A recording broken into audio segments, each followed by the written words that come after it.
Hello students, hope आप सब लोग अच्छे होंगे। तो हमने अभी तक जो मानचित्रों के बारे में पढ़ा है उसको एक हम समराइज कर लेते हैं, ठीक है।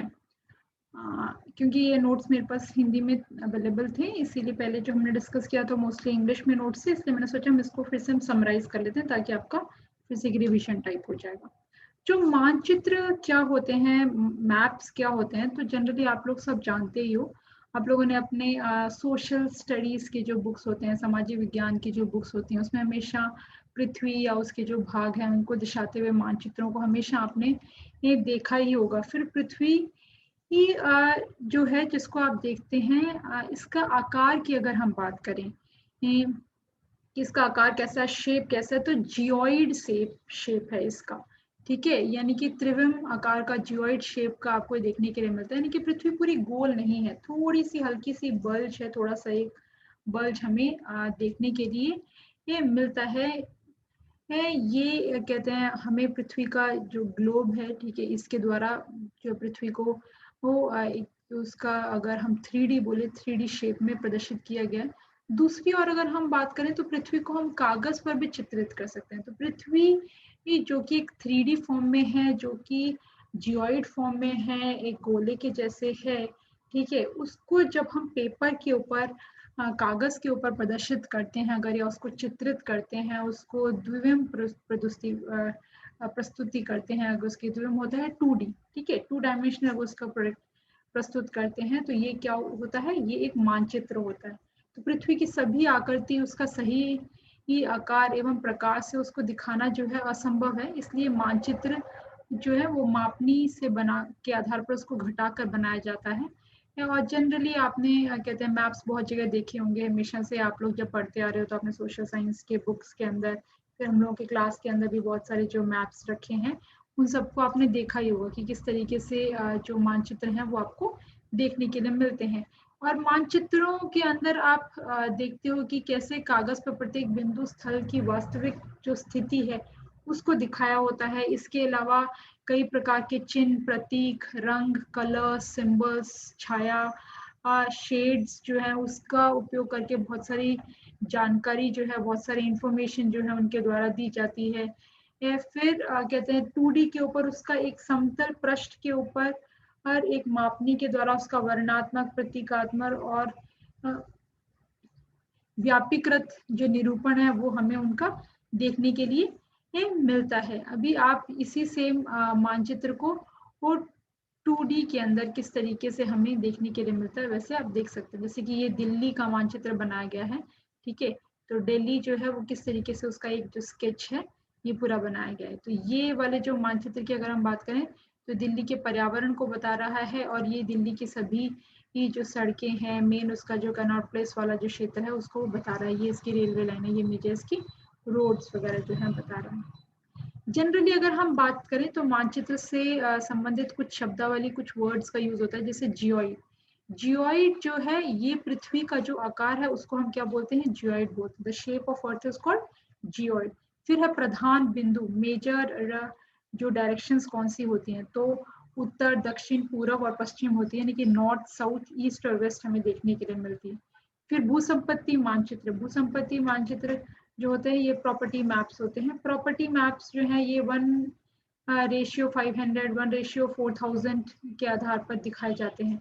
फिर मानचित्र, मानचित्र क्या होते हैं, मैप्स क्या होते हैं, किसी मापनी के लघुकृत हुए आयामों के आधार पर संपूर्ण पृथ्वी को उसके किसी भाग का चयनित करके संकेतात्मक तथा उसका सामान्य जो प्रदर्शन किया जाता है, ठीक है। यानी कि पूरी की पूरी जो पृथ्वी है उसका 2D में कागज के ऊपर जो उसका प्रदर्शन किया जाता है, जो उसका रिप्रेजेंटेशन किया जाता है, दैट इज कॉल्ड मैप, मानचित्र कला, ठीक है। इसको कार्टोग्राफी भी बोलते हैं। यानी कि मानचित्र, चार्ट, खाका, अन्य प्रकार के जो ग्राफ हैं उसको बनाने की जो कला होती है, विज्ञान और तकनीक जो होता है उसका अध्ययन और उसका जो उपयोग होता है उसको मानचित्र कला कहते हैं, उसको कार्टोग्राफी कहते हैं। फिर मानचित्र क्रम, किसी भी देश या क्षेत्र की किसी समान मापनीय प्रकार विशिष्टता के साथ बनाए गए मानचित्रों का जो समूह होता है, यानी कि सीरीज ऑफ मैप्स।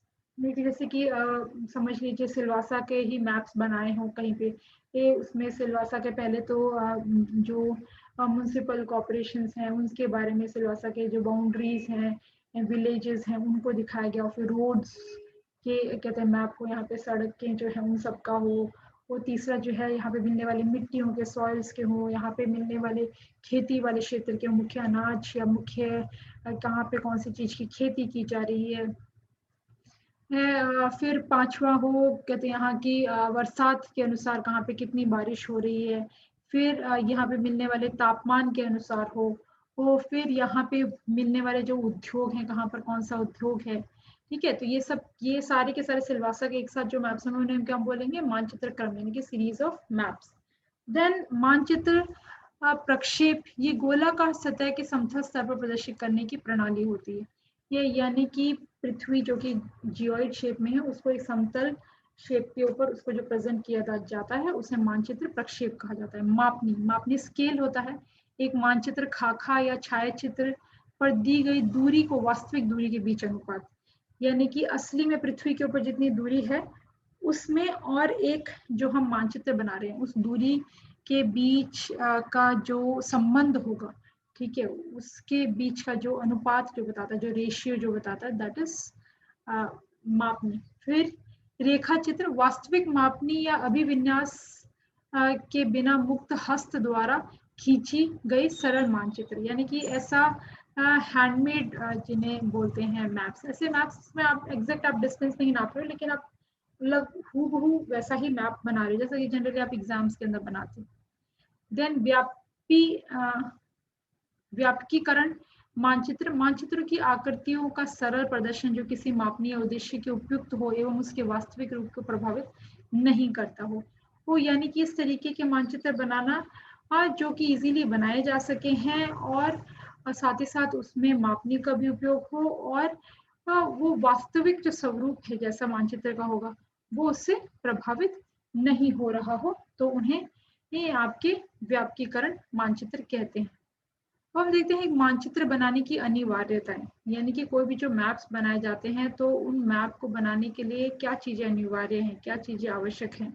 ठीक है, तो ये 5 चीजें आवश्यक है मेजर। पहला है मापनी, कोई भी मैप का जो है स्केल होना बहुत जरूरी है।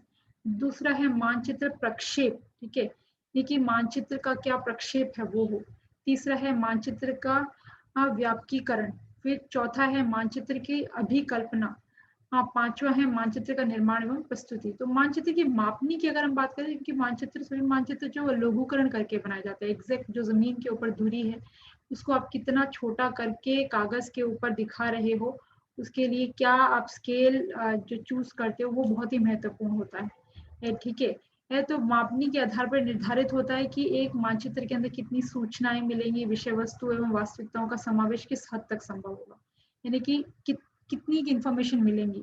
अगर बहुत ही लार्ज स्केल मैप है, ठीक है, यानी कि कहते हैं बहुत ही जो दूरी है, वो कम दूरी है, वो कहते हैं काफी कहते हैं बड़े मैप्स के द्वारा, बड़े स्केल के द्वारा, लार्ज स्केल के द्वारा अगर दिखाई जा रही है, जैसे 1:500 अगर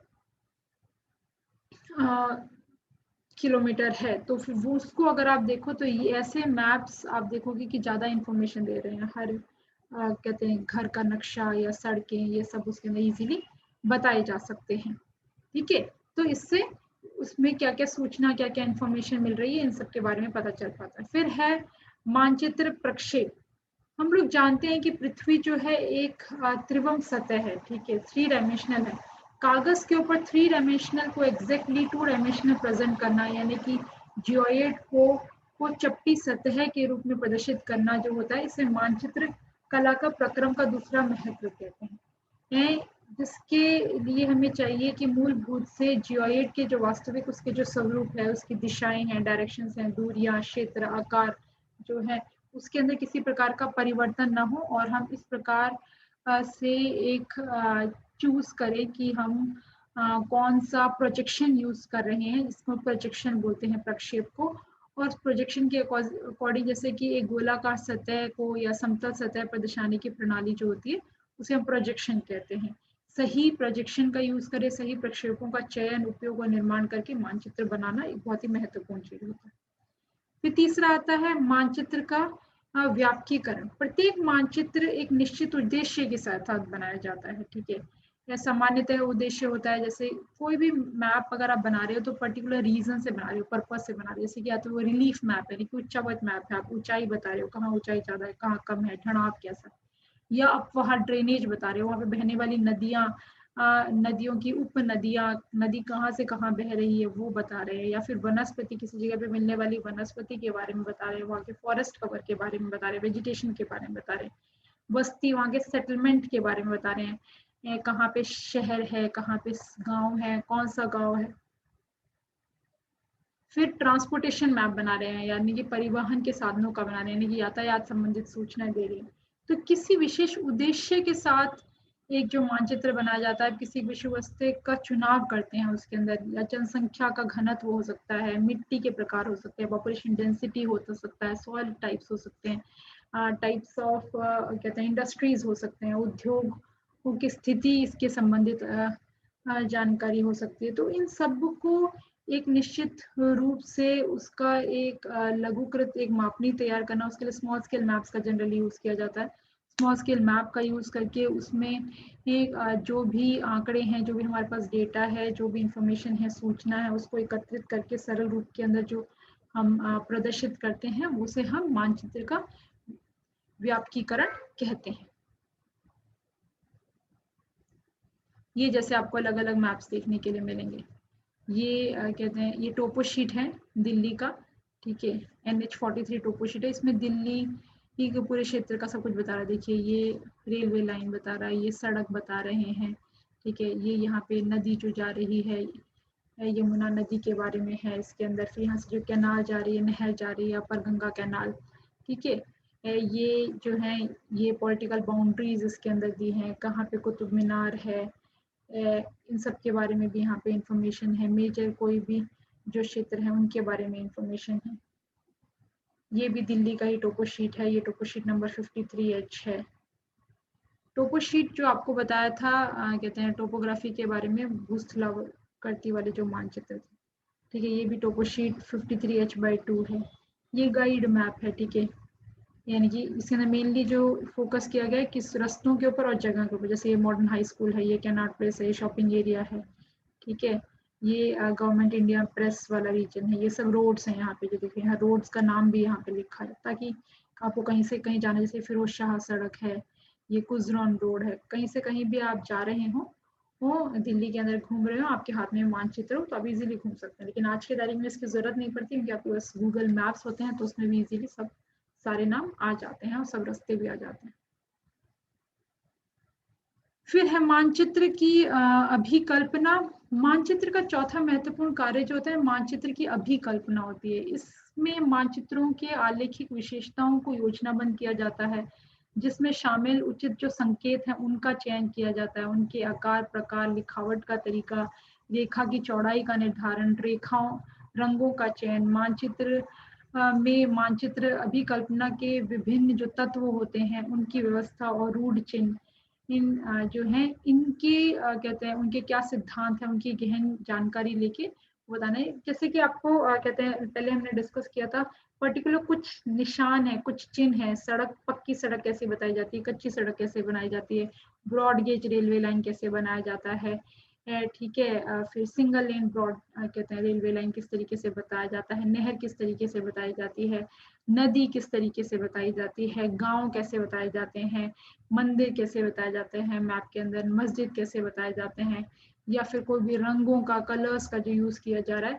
तो उसकी एक अभिकल्पना यानी कि लीजेंट होना चाहिए मानचित्र के अंदर, कि भाई ये पर्टिकुलर जो निशान है वो ये चीज बता रहा है, चाहे वो कोई धातु बता रहा हो, कोई उद्योग बता रहा हो, या फिर कोई आपने मिट्टियां बताई हैं, सॉइल मैप बना है, मिट्टियों का मानचित्र बना है, तो आप मृदा कहाँ पर कौन सी मृदा मिल रही है, मृदा कौन से रंग से या कौन से शेड से, कोई छाया का आपने यूज किया, किसके द्वारा वो दिखाया जा रहा है, तो उसे मानचित्र अभिकल्पना कहते हैं। तो ये क्या होता है, लीजेंट होता है, जो कि किससे क्या आप प्रदर्शित कर रहे हो वो इसमें हमें पता चलता है।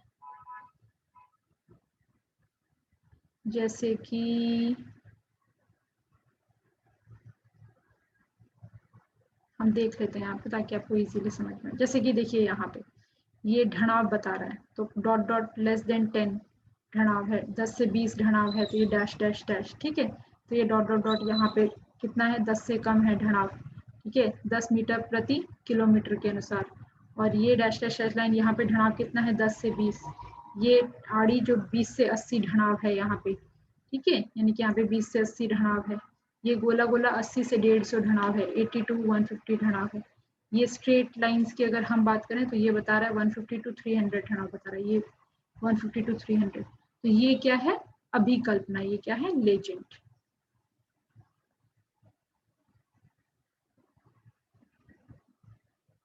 फिर आता है मानचित्र निर्माण एवं उत्पादन, यानी कि प्रोडक्शन ऑफ मैप्स। ये 5वां प्रक्रम है कि मानचित्र का कैसे बनाया जाएगा, पुनः रूप उत्पादन किस तरीके से किया जाएगा, रिप्रोडक्शन किया जाएगा। पुराने समय में मानचित्र जो बनाए जाते थे वो हाथ से बनाए जाते थे, कलम या शाही से बनाए जाते थे, फिर धीरे धीरे मशीनों से बनाए जाने लगे, और आजकल तो कंप्यूटर की सहायता से बहुत इजीली जो है मानचित्र बनाए जाने लगे। अब मानचित्रों को जब आप जान लेते हैं तो मानचित्रण का इतिहास आपको पता होना चाहिए कि मैपिंग की हिस्ट्री क्या है।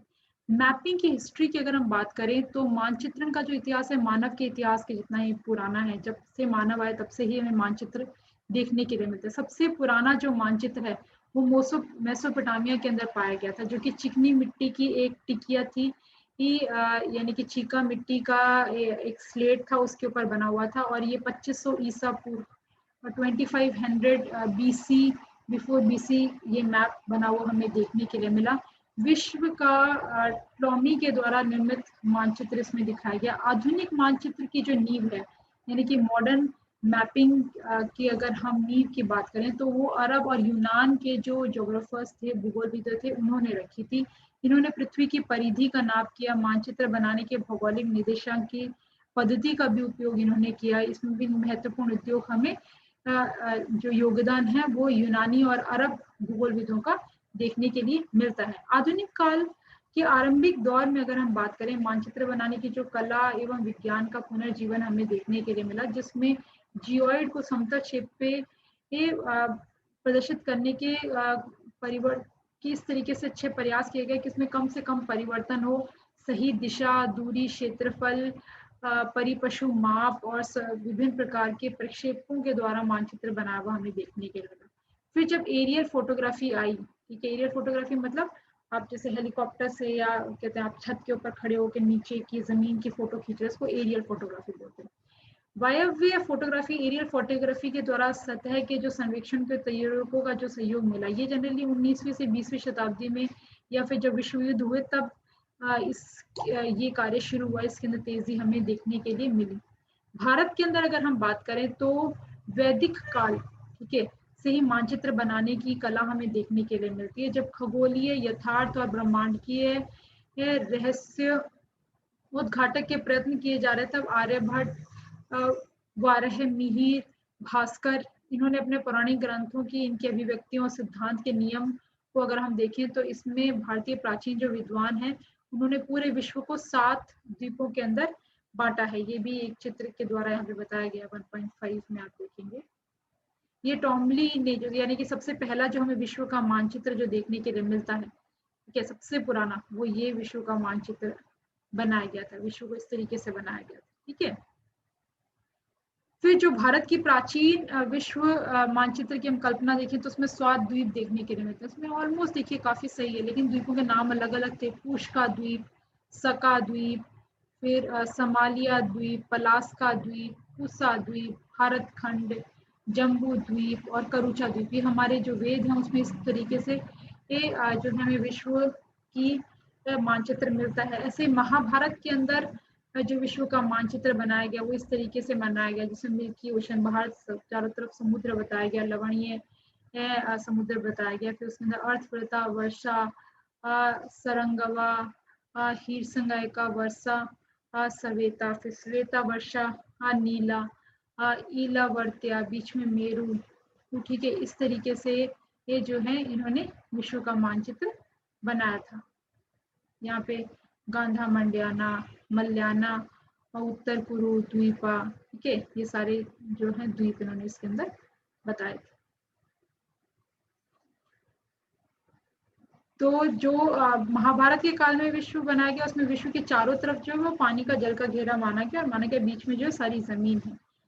फिर टोडरमल के भू सर्वेक्षण और मानचित्र का जो उनका एक कहते हैं वर्कशॉप थी, उसके अंदर पर्टिकुलरली सबसे ज्यादा जो विकास हमें भारत के अंदर मानचित्रों का देखने के लिए मिला, जिसमें मानचित्र बनाने के जो कार्य है उसमें लगान की भी एक प्रक्रिया रखी गई थी। इसके अलावा शीर्षः सुई मध्यकाल में मानचित्रों के काल में भी काफी समृद्ध हुए। उस टाइम पे पूरे देश के तत्कालिक मानचित्र को बनाने का जो काम है वो गहन स्थलाकृतिक सर्वेक्षण 1767 के अंदर सर्वे ऑफ इंडिया की स्थापना की गई और उसके द्वारा बनाया गया, जिसके चरम बिंदु के रूप में 1785 के अंदर हिंदुस्तान का मानचित्र बना करके तैयार हुआ था। सबसे पहले हिंदुस्तान का मानचित्र कब बना? 1785 के अंदर। आज सर्वेक्षण सर्वे ऑफ इंडिया के विभिन्न मापनी के आधार पर पूरे देश के मानचित्र हमें देखने के लिए मिलते हैं। तो ये हो गए मानचित्र। हमने मानचित्रों के प्रकार जो है वो डिस्कस कर लिए हैं। अभी इसके अंदर एक लास्ट छोटा सा टॉपिक और रहता है।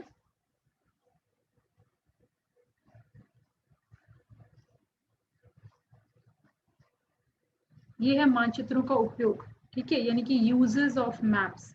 मानचित्र का उपयोग जो है किसके लिए किया जाता है? मानचित्र के उपयोग की अगर हम बात करें, दूरी नापने, दिशा या क्षेत्र को सुनिश्चित करने के लिए बहुत सारे प्रकार के जो मैप्स हैं बनाए जाते हैं। इसका उपयोग जोग्राफर्स के द्वारा किया जाता है, नियोजकों के द्वारा किया जाता है, जो भी मैनेजर्स हैं उनके द्वारा, और अन्य संसाधन अध्ययनवेताओं के द्वारा, और भी बहुत सारे जो लोग हैं उनके द्वारा मैप्स का यूज हमें देखने के लिए मिलता है। सबसे पहला जो मानचित्र का जो प्रमुख कारण है उपयोग का, वो है दूरी मापने के लिए। मानचित्रों के अंदर रेखीय लक्षणों के द्वारा दो भागों में वर्गीकृत किया जाता है।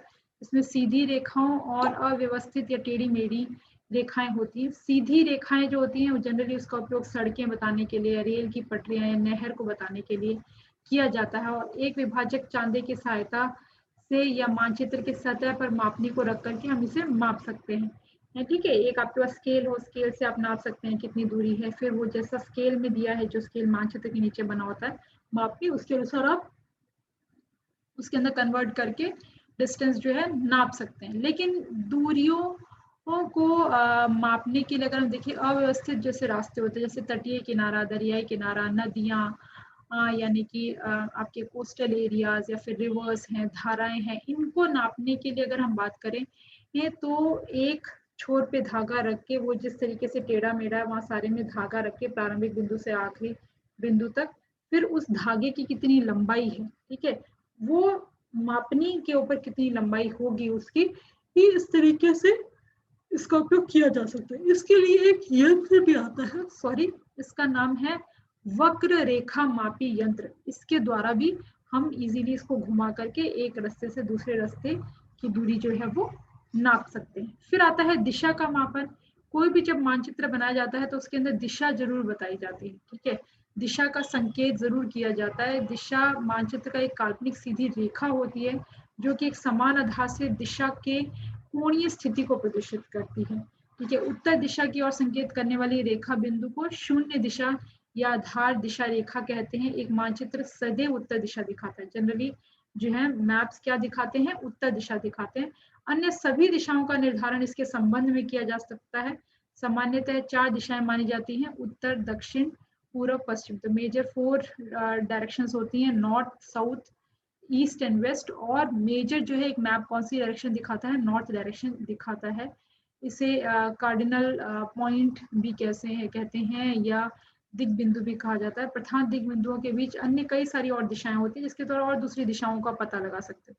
जैसे कि ये कहते हैं दिशाओं का कहते हैं डायग्राम है, तो ये उत्तर दिशा है, इसके अपोजिट में जो होगी कि वो कौन सी होगी? दक्षिण होगी, ठीक है। और इसके सीधे हाथ की तरफ कौन सी होगी? पूर्व होगी, ठीक है। This is north, this is south. Right hand side में ईस्ट होगा, लेफ्ट हैंड साइड में वेस्ट होगा यानी कि पश्चिम होगा। अब इसके एकदम बीचों बीच अगर हम बात करें तो ये है उत्तरी पूर्व यानी कि उत्तरी पश्चिमी यानी कि नॉर्थ वेस्ट। तो पहले उत्तर प्रधान जो दिशा है और उसके बाद दूसरा ये आएगी पश्चिम। तो ये कौन सी है? उत्तरी पश्चिम दिशा, यानी कि ये कौन सी है? North west. वहीं पे हम इसकी बात करें तो ये कौन सी है? साउथ ईस्ट, ठीक है, यहाँ पे दक्षिण है, यहाँ पे पूर्व है, तो दक्षिणी पूर्व, साउथ ईस्ट। और ये वाली दिशा की अगर हम बात करें, ये है उत्तरी पूर्व यानी कि नॉर्थ ईस्ट, और ये वाली दिशा है दक्षिणी पश्चिम यानी कि साउथ वेस्ट। ऐसे ही अब इसके बीच की दिशा का पता लगा सकते हैं, ये है उत्तर उत्तरी पश्चिम, ये है पश्चिमी उत्तर पश्चिम, ठीक है, ये है पश्चिमी दक्षिणी पश्चिम, ये है दक्षिणी दक्षिणी पश्चिम, और ये है दक्षिणी दक्षिणी पूर्व। फिर ये है आपकी पूर्वी दक्षिणी पूर्व, और ये है पूर्वी उत्तरी पूर्व, और ये है उत्तरी उत्तरी पूर्व। तो आप ऐसे की जो बीच की दिशाएं हैं उनके बारे में पता लगा सकते हैं।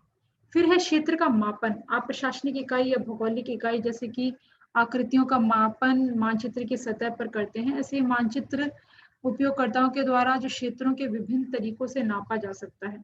इसमें एक नियमित शैली के द्वारा इसका नापन किया जाता है। हालांकि ये विधि बहुत ज्यादा परिशुद्ध नहीं है, लेकिन इस विधि की से क्षेत्र को मापने की एक प्रदीप्त ट्रेसिंग टेबल के ऊपर मानचित्र के नीचे एक ग्राफ आलेख पेपर रख करके वर्गों के ढंग लेकर के स्क्वायर शीट में क्षेत्र को ट्रेस कर लिया जाता है। संपूर्ण वर्गों को संख्या की आंशिक वर्गों के साथ जोड़ लिया जाता है। इसके बाद एक साधारण समीकरण के द्वारा क्षेत्र का मापन किया जाता है। तो संपूर्ण वर्गों का योग आंशिक वर्गों का योग डिवाइड बाय 2 इंटू मानचित्र का पैमाना, उसके द्वारा एक स्थलीय ध्रुवीय प्लानिमीटर से भी क्षेत्रफल की गणना की जा सकती है। तो इस तरीके से करते हैं, ये प्लानिमीटर है, ठीक है, इसके द्वारा इसकी गणना करते हैं। इसके अलावा इसमें क्या करते हैं, जैसे कि ये समझ लीजिए कि एक एरिया है, इसका हमें एरिया नापना है, ठीक है, ये एक मानचित्र है, तो इसको स्क्वायर में डिवाइड कर देते हैं। हमने स्क्वायर बना लिया, समझ लिया 1 सेंटीमीटर बाय 1 सेंटीमीटर का, तो कितने स्क्वायर हैं टोटल, ऐड कर दिए। हाफ कितने स्क्वायर हैं, ठीक है, वो हाफ से फिर इंटू किससे कर दिया, उसका जो स्केल है उससे। ध्रुवीय प्लानीमीटर के द्वारा क्षेत्रफल का मापन किस तरीके से किया जाता है। ध्रुवीय प्लानीमीटर जो होता है, इंपॉर्टेंट है, ये बहुत बार पूछ लेते हैं, एरिया किससे नापते हैं, कौन से उपकरण का उपयोग करते हैं, तो ये कौन सा है, प्लानीमीटर, इंग्लिश में भी ये प्लानीमीटर है, ठीक है। तो ध्रुवीय प्लानीमीटर जो है, इससे क्षेत्रफल की गणना की जा सकती है। इस उपकरण में एक छड़ की गति को मापा जाता है, जिससे एक सिरे पर त्रिज्या चाप पर स्थिर करके उसे रेखापथ पे सीमित कर दिया जाता है, जिसे क्षेत्रफल मापना है। एक परिधि की एक निर्देशक बिंदु की मदद से ये दक्षिणावर्त दिशा के अंदर ट्रेस कर लेते हैं। इस प्रक्रिया की शुरुआत में एक सुविधाजनक बिंदु से करते हैं, जिस पर ट्रेस करने वाली भुजा और लौटकर वापस आती है। क्षेत्र की परिधि मापन के पूर्व या पश्चात डायल की रीडिंग उपकरणीय इकाई में एक मान देती है। क्षेत्रफल की वर्ग इंच सेंटीमीटर में परिवर्तित करके इस रीडिंग में एक अन्य उपकरण विशेष स्थिरांक का गुणा किया जाता है। तो डिटेल में जाने की जरूरत नहीं, क्योंकि प्लानीमीटर ये सब जो लैब वर्क करते हैं, प्रैक्टिकल होता है, उसमें यूज किया जाता है, ठीक है। तो प्लानीमीटर की सहायता से आप बस ये मान लो कि एक बिंदु होता है, उसमें प्लानीमीटर को रख करके ये हम एक चाप लगाते हैं और उसे साउथ डायरेक्शन के अंदर ट्रेस करते हैं, और ट्रेस करके फिर उसका एक हम या तो सेंटीमीटर या इंच के अंदर जो भी हमने स्केल के अंदर लिया उसके द्वारा उसका एरिया नापा जा सकता है। तो ये हमारा जो टॉपिक है यहीं पे एंड होता है।